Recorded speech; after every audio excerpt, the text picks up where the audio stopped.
guys, welcome back to Super Dynamic Bros. I'm Michael Sarabona. I'm Isaiah Amaro. And today, in honor of the Hitman's Bodyguard, we're going to be giving you the top 10 Hitman/assassin movies. This is a pretty easy list we did. There was a lot of movies we had on here, a lot of movies we couldn't even add on here. But yeah, we like to give some honorable mentions to Sicario. Sicario was good. Wanted. Mr. and Mrs. Smith. Mr. Smith. And this is a very, it's a big category, so let's dive right in. Isaiah, what do we got at number 10? At number 10, we got Smoking Aces. This is a crazy, I love this one. I can still, this is a great movie. Great action pack. Even good storyline, too. Simple. Everybody goes after one guy. It's all about a different hitman assassins going after who was Jeremy Piven? Yeah. From Entourage? And yeah, it's got Ryan Reynolds, Ray Liotta, Chris Pine before he became famous. Ben Affleck. For like a split second. Yeah. Until he gets shot up.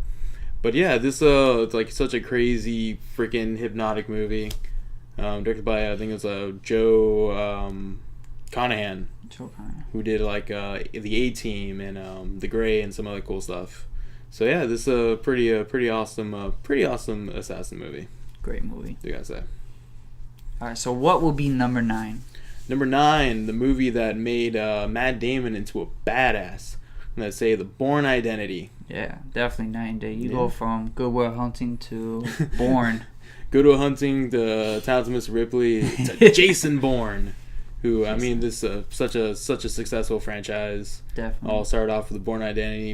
He was an assassin who lost his memory, and he goes on he gets hunted down by the government that he was working for, and it kind of really pioneered like the shaky cam action fights, but it really did it in such a way where it made it so like in your face and believable. Basically, and a lot of movies now are just taking like inspiration from it. Yeah, there's so many movies that like after the Bourne Identity came out, like everybody wanted to be the Bourne. Yeah, everybody wanted to be the next Matt Damon. Even the 007 movies try to go for that route too now. Yeah, I remember Quantum of Solace kind of tried to be a Bourne movie very unsuccessfully, but Bourne kind of started this new trend of dudes watching surveillance cameras and a lot of talking on the phone and boardroom meetings and kick-ass fight scenes. So it's a pretty great movie. What do we got at number 8? Number 8, we got the movie Looper. Ooh, this was the last time Bruce Willis cared about a movie. Yeah, it was a great, such a great action movie, a great time travel movie. Yeah. Great Hitman movie. And it's directed by Ryan Johnson, who is doing The Last Jedi. So that's not bad. And what was it? Michael Levitt Jordan. I always mess up his name. Joseph Levitt-Gordon. Joseph Gordon-Levitt. Joseph Gordon-Levitt. It was really hard, at first, to look at him. Because he had to have Bruce Willis's face. It was really hard, but it was a good movie though. Yeah, all in all, yeah. A lot of cool action scenes. A lot of Bruce. It was the last time you really kind of saw Bruce Willis be like a super badass. Killing kids too. That was great. Actually, anything killing kids is a great movie. It was like one scene. Doesn't matter. One scene where he had to do that. One scene in Star Wars 3, and I'm never gonna forget that scene ever. It was his Anakin scene. It basically was great. But yeah, just a really cool movie, and makes me more and more excited about The Last Jedi, just knowing that it's being directed by that guy, Mr. Looper. Mr. Looper. So what we got at number 7? At number 7, we got No Country for Old Men. Yeah, we're getting Oscar over here. Oscar-worthy movies over here. He's a great actor. Who was it? Javier Bardem, playing such a chilling and creepy performance. He's a creepy-looking guy. Scary guy to look at, but he makes a great performance. He's probably like the nicest guy in Hollywood for all we know. But he's perfect Frankenstein. He has like the perfect face for it. He is exactly. He is Frankenstein. Yeah, he's gonna be Frankenstein. But yeah, No Country for Old Men. It's just such the Coen brothers did it. Yeah. Just such a great, such crazy tension. There's a lot of super intense scenes where you just don't know what's gonna happen next, and just Javier Bardem. It's like him and the Joker, just the most badass chilling. Just every time he talks, it just makes your skin crawl. It's the accent. Oh my god, yeah, it's the accent, and Javier Bardem would go on be be a really great Bond villain because of that performance. Like you really kind of saw it, transfer over. So that's a really great Hitman movie. Absolutely. What's coming in number 6? At number 6, we got the classic Kill Bill, Volume 1 and 2. Yeah, it's one movie. Basically, it's a movie continue. Yeah, and this is a different type of Hitman movie compared to all the other ones on our list because it deals more with kung fu, martial arts, and samurai swords. And it's a female. Yeah, and Uma Thurman is just ridiculously awesome. I mean, I feel like she kind of pioneered the whole women can also be badasses. Yeah. With Sigourney Weaver, Lynn Hamilton. Uma Thurman's kind of up there with them too. Oh, absolutely. And this is more, it's still an assassin hitman movie, but it was also a revenge movie. Oh, great revenge. Yeah. Probably one of the best revenge movies. She's such a great assassin, just killing people left and right with a katana. The freaking the crazy 88 scene. Oh, the whole scene alone. Oh my God. So much blood everywhere. Blood, gore, and Quentin Tarantino dialogue. Classic Quentin Tarantino. What more can you get? Absolutely. And what do we have at number 5? Ooh, probably one of my favorite Tom Cruise movies, Collateral. Okay. Jamie Foxx in it too. But no, honestly, Collateral. I think it's definitely one of Tom Cruise's best performance. Yeah, I mean, it's really because you never really see him play a villain. I always like him, be something different in his movies other than him playing Tom Cruise. This is not your typical Tom Cruise role. I mean, he even though he plays a villain, he plays a hitman. What he's doing is wrong. Even Jamie Foxx, but you can't just help the fact that Tom Cruise is so cool. Exactly. Even when you're a villain, you're still cool at it. I like him.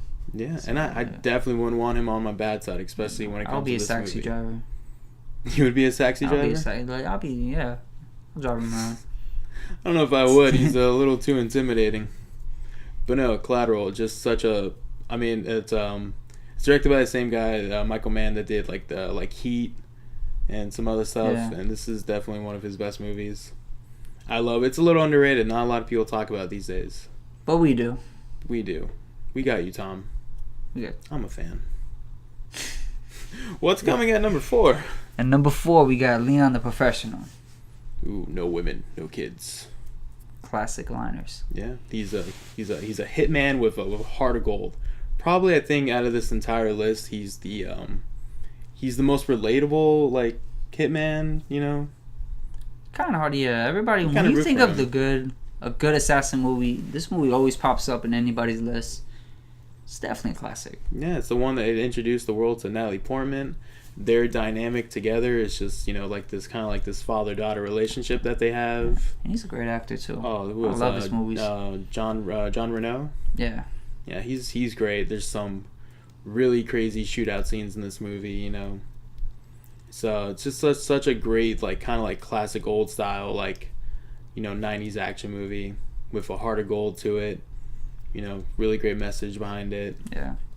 Yeah, it's a beautiful, beautiful, beautiful movie. All right, so what will be number 3? Top 3. Ooh. The Baba Yaga. John Wick. The Boogeyman. John Wick. Look, if someone stole my car and killed my dog, I'd be doing the exact same things that John Wick does in this movie. It was a great movie for Keanu Reeves. Great comeback movie. It brought him back. Better than ever. Yeah, it made us realize that. God, I missed him. Keanu Reeves, I love Keanu Reeves so much. He could be more than Neo to me. He's great.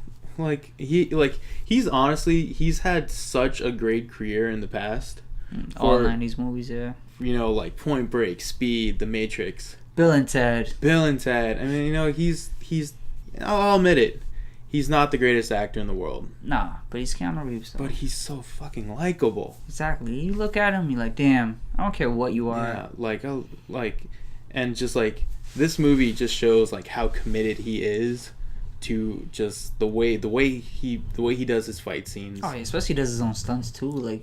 You see him in training videos and stuff behind the scenes. He gives Jackie Chan and Tom Cruise a run for his money. Exactly. He's one of those guys where when you see him doing stuff, that's him doing it. Oh yeah, especially the whole club scene in the first movie. Yeah. It was the best fucking scene ever. Honestly, like, when I remember walking into this movie and thinking, like, all right, Keanu Reeves is back. All right, this is going to be a whatever action movie. And it turned out, like, my mind was just, like, the entire time just seeing, like, all these gunfights, all these cool, like, like, they call it gun fu, you know. Basically. And surprisingly, part 2, it was even as good as the first one. Yeah, I love part 2. Yes, it picks up right afterwards and just... Same action, same violence. It's like, wow.